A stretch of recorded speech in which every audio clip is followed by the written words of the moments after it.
ശ്രീനാരായണ പരമഗുരവേ നമഃ.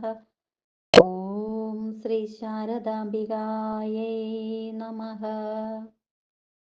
ശ്രീ ഗുരുവും ശ്രീ ശാരദയും എന്ന നമ്മുടെ കൂട്ടായ്മയിലെ മുഖ്യ അഡ്മിൻ അനിൽജി, മറ്റ് അഡ്മിൻ പാനൽ അംഗങ്ങളെ, ശ്രീനാരായണീയരായ എൻ്റെ ആത്മമിത്രങ്ങളെ, ഏവർക്കും എൻ്റെ വിനീത നമസ്കാരം. ആത്മോപദേശ ശതകം മഹായജ്ഞാചരണത്തിൽ ഭഗവാന്റെ അനുഗ്രഹത്താൽ ആത്മോപദേശ ശതകം മന്ത്രം 27 എനിക്ക് മനനം ചെയ്യുവാനായി ലഭിച്ചിരിക്കുന്നത്. ഗുരുദേവന്റെ ദാർശനിക കൃതികളിൽ പ്രമുഖമാണ് ആത്മോപദേശ ശതകം. അദ്വൈത ദീപിക, അറിവ്, സാനുഭവഗീതി എന്നിവ മലയാളത്തിലും, നിർവൃതി പഞ്ചകം, ദർശനമാല എന്നിവ സംസ്കൃതത്തിലുമുള്ള മറ്റ് ദാർശനിക കൃതികളാണ്. പച്ച മലയാള ഭാഷയിൽ ദൈനംദിന പ്രാർത്ഥനയ്ക്കായി എഴുതിയ ദൈവദശകത്തിൽ ഒളിഞ്ഞിരിക്കുന്ന ആത്മോപദേശ ദർശനങ്ങൾ കണക്കിലെടുത്താൽ ദൈവദശകവും ഉദാത്തമായ ദാർശനിക കൃതിയാണ്. സാനുഭൂതി എന്ന വെളിപാടിന്റെ പ്രകാശം കിനിഞ്ഞുറവ പൊട്ടിയൊഴുകുന്ന ഗുരുദേവന്റെ മഹിതമായ ആത്മപ്രകാശം ആത്മോപദേശ ശതകത്തിലുണ്ട്. ഒരാൾ അവനവനെയും അന്യനെയും അറിയുകയും അതിലൂടെ ജഗത് പ്രകാശമായി തീരുകയും ചെയ്യുന്നതിനുള്ള വഴി ഈ കൃതിയിൽ ഒളിഞ്ഞുകിടപ്പുണ്ട്. ശ്രീ നടരാജ ഗുരു ഈ കൃതിക്ക് ഇംഗ്ലീഷ് വ്യാഖ്യാനം എഴുതി നിത്യചൈതന്യ എഴുതി ഇത് മലയാളത്തിലേക്ക് പരിഭാഷപ്പെടുത്തിയിട്ടുണ്ട്. ആത്മോപദേശ ശതകത്തിന് 100 കണക്കിന് വ്യാഖ്യാനങ്ങൾ നിലവിലുണ്ട്. ഒന്നും തെറ്റല്ല, ഒന്നും പൂർണ്ണവുമല്ല. ഓരോരുത്തരുടെയും ആസ്വാദന ശൈലിയും വീക്ഷണവും സൃഷ്ടിക്കുന്ന കണ്ടെത്തലുകളാണിവ. ഇത് വ്യാഖ്യാതാക്കളുടെ അറിവില്ലായ്മയല്ല, മറിച്ച് ശ്രീനാരായണ ഗുരുദേവന്റെ ദാർശനിക തലങ്ങൾ കണ്ടെത്താൻ കേവല പാണ്ഡിത്യമോ ദാർശനികതയോ ആസ്വാദന ശൈലിയോ വീക്ഷണമോ സൃഷ്ടിക്കുന്ന ശ്രമങ്ങളാണ് ഇവ. അതാണ് ശ്രീനാരായണ ഗുരു എന്ന അത്ഭുത പ്രതിഭാസം. ആത്മോപദേശ ശതകത്തിലെ 27 ജ്ഞാനവല്ലരി ആലപിച്ചതിന് ശേഷം അതിൻ്റെ അർത്ഥതലങ്ങളിലേക്ക് കടന്നു ചെല്ലാം.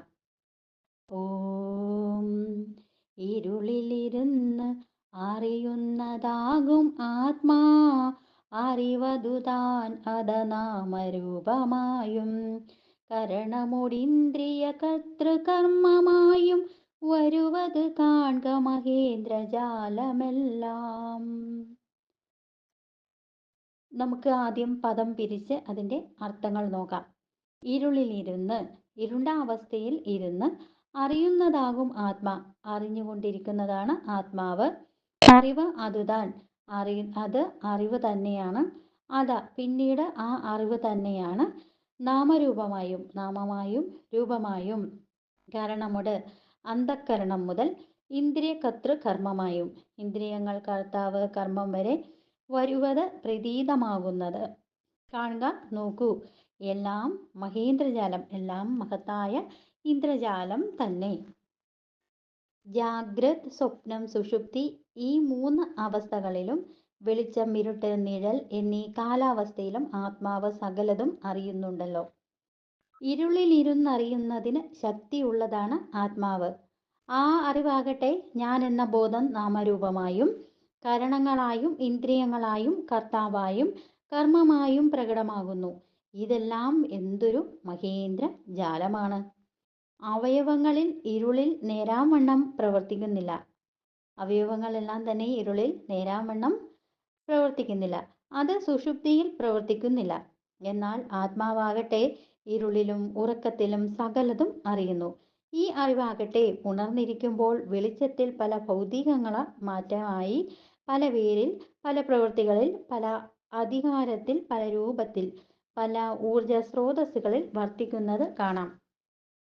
ഈ മാറ്റമാണ് മഹേന്ദ്രജാലമാണ് എന്ന് നാം പറഞ്ഞു പോകുന്നത്. കരണങ്ങൾ എന്നത് മനോവാകർമ്മങ്ങൾ, അന്ധക്കരണം എന്നിവയെ ഉൾക്കൊള്ളുന്നു. നാമരൂപമായാണ് നാം ഈ പ്രപഞ്ചത്തിൽ പലതിനെയും അറിയുന്നത്. അത് കർത്തൃസ്ഥാനത്ത് വരുമ്പോൾ ക്രിയയുടെ അധികാരം ഉളവാകുന്നു. കർമ്മസ്ഥാനത്ത് വരുമ്പോൾ ക്രിയാഫലം അനുഭവിക്കുന്നു. നമുക്കേറെ പരിചിതം നാമപദങ്ങളാണ്. അതിനാൽ നാമരൂപത്തിൽ തന്നെ അന്യനിൽ നിന്ന് വേറിട്ട് നിർത്തുന്ന പ്രവണതയുണ്ട്. ഞാനും മറ്റൊരാളും തമ്മിലാണ് താരതമ്യം. അല്ലാതെ ഞാനും മറ്റൊരാളുടെ ക്രിയാകർമ്മങ്ങളുമായോ എൻ്റെ ക്രിയാകർമ്മങ്ങളും അന്യൻ്റെ ക്രിയാകർമ്മങ്ങളുമായോ താരതമ്യപ്പെടുത്തുന്നതിൽ അവയവാധികാരം പുലർത്തുന്ന കേവല മനുഷ്യൻ ഒത്തുനോക്കാറില്ല, വിശകലനം ചെയ്യാറുമില്ല. വാസ്തവത്തിൽ നാമകർമ്മ ക്രിയാ കർത്തൃ വിശേഷങ്ങളെല്ലാം ഇരുളിലിരുന്നു പോലും അറിയുന്ന പ്രകാശിക്കുന്ന ആത്മാവിൻ്റെ ഓരോ ഇന്ദ്രജാല പ്രകടനങ്ങളാണ്, ആധാരമാണ്. ആധേയങ്ങൾക്ക് ആധാരം വിട്ടൊരു പ്രസക്തിയില്ലല്ലോ.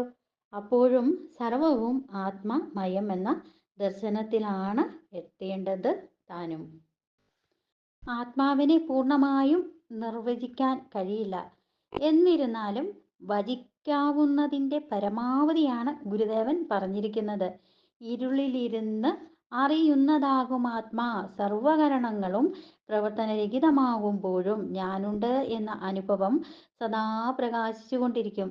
ആത്മാവിനെ കണ്ണുകൊണ്ടോ ബുദ്ധി കൊണ്ടോ കാണാതിരിക്കാൻ കാരണമെന്താണ്? അത് ഇരുളിലാണ് ഇരിക്കുന്നത്. ഇരുളിലിരിക്കുന്ന പൊരുളാണ് ആത്മാവ്. ഇരുളാകുന്ന മറയിലാണ് ആത്മാവിനെ മുഴുവനും സമാഹരിച്ച് വെച്ചിരിക്കുന്നത്. ഇരുൾ അവിദ്യയാണ്. സുഷുപ്തിയിൽ ഈ ഇരുൾ ഏവർക്കും അനുഭവമുള്ളതുമാണ്. ആത്മാവിനെ മറച്ചുകൊണ്ട് അവിദ്യയുടെ ആവരണശക്തി പ്രബലമാകുന്നതാണ് സുഷുപ്തി. ആത്മാവ് വെളിച്ചമാണെങ്കിലും ആ വെളിച്ചത്തെ താൽക്കാലികമായെങ്കിലും മറയ്ക്കുവാൻ അവിദ്യയ്ക്ക് കഴിയുന്നു. അതുകൊണ്ട് ഇരുളിനപ്പുറത്തുള്ള പൊരുളിനെ കാണാൻ ശ്രമിക്കുമ്പോഴൊക്കെ പ്രപഞ്ച പ്രതീതികളാണ് കാണുന്നത്. ഉറക്കത്തിൽ നാം ഒന്നും അറിയാറില്ലല്ലോ. എന്നാൽ ആ ഒന്നും അറിയാതിരിക്കുന്ന അറിവില്ലായ്മയ്ക്കുള്ളിലും ലോക വിഷയങ്ങൾ പറ്റിക്കൂടി മറഞ്ഞിരിക്കുന്നുണ്ട്. ചിലപ്പോൾ സ്വപ്നത്തിൽ അവ തള്ളിക്കയറി വരും. ജാഗ്രത്തിൽ അത് കുറെ കൂടി വ്യക്തമായി തോന്നും. ജാഗരിതവും സ്വപ്നവും പരമ്പൊരുളിൻ്റെ ദൃഷ്ടിയിൽ വലിയൊരു സ്വപ്നം മാത്രമാണ്. ഉറക്കത്തിലും ഉണർന്നിരിക്കുന്ന ആത്മാവിലേക്ക് നാം ഉണരണം. ഉറങ്ങുന്ന വേളയിൽ സുഖം അനുഭവിച്ചുകൊണ്ടിരിക്കുന്ന നാം ആത്മാനുഭവത്തിലാണ്. പക്ഷേ ഉണർന്നതിനു ശേഷം മാത്രമേ ആ സുഖം ഓർമ്മിക്കുവാൻ കഴിയുന്നുള്ളൂ. ഉറങ്ങുമ്പോഴും ഞാൻ ഉണർന്നിരിക്കുന്നുവെന്ന ഉൾബോധം തെളിഞ്ഞവൻ ജ്ഞാനിയായി. നല്ല ഇരുട്ടുമുറിയിൽ ഇരിക്കുമ്പോഴും ഞാൻ ഞാൻ എന്ന ഉണ്മ യാതൊരു ഉപാധിയുമില്ലാതെ നമുക്ക് അനുഭവിക്കാനാകും.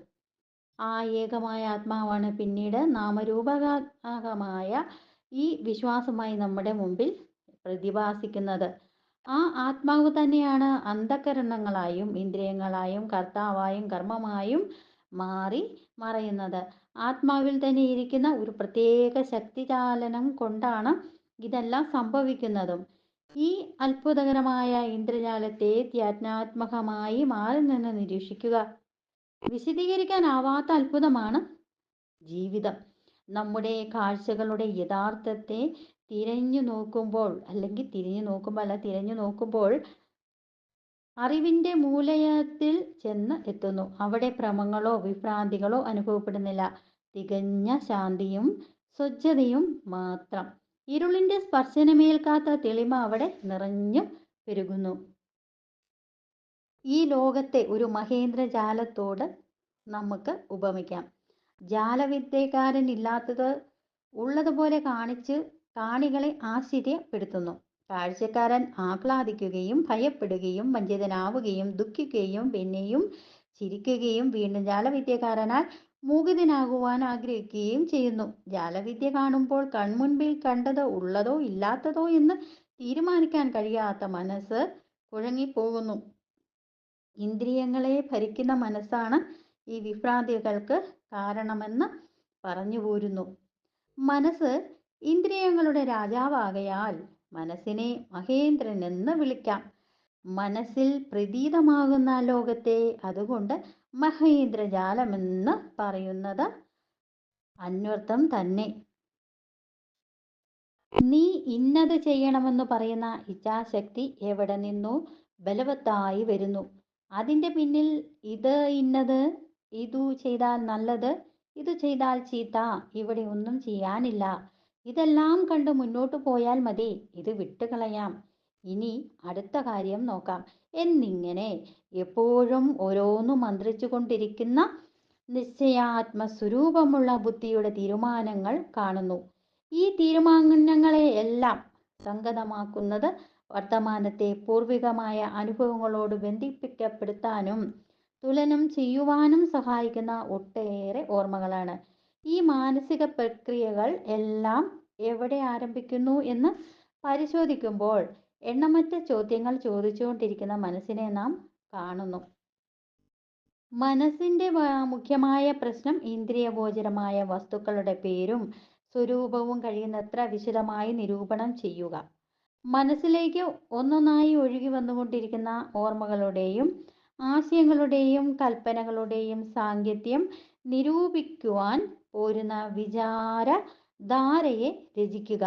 മറഞ്ഞിരിക്കുന്ന കാരണങ്ങൾ കണ്ടെത്തി കാര്യകാരണ സൗഷ്ഠവം പൂർണ്ണ ഉള്ളതാക്കുക. ശരീരവും മാനസികവുമായ ഉണ്ടാക്കുന്ന ദുഃഖനിവൃത്തികൾക്കുള്ള മാർഗങ്ങൾ ആരായുക മുതലായവയല്ലേ. അറിയപ്പെടാൻ കഴിയാതിരിക്കുന്ന ഇരുളിൽ നിന്നും പെട്ടെന്ന് ബോധസീമയിലേക്ക് കടന്ന് മുറിവില്ലാതെ ഒഴുകുന്ന വികാര സങ്കല്പിതമായ വിചാരധാര ധാരാവാഹിയാണെങ്കിലും താല്പര്യഭേദമനുസരിച്ച് കഴിഞ്ഞുപോയത്, ഇപ്പോൾ നിലനിൽക്കുന്നത്, ഇനി വരാൻ പോകുന്നത് എന്നിങ്ങനെ കാലത്തിന്റെ അർത്ഥവിരാമങ്ങൾ ആ ഒഴുക്കിൽ സംഗതമായി തീരുന്നു.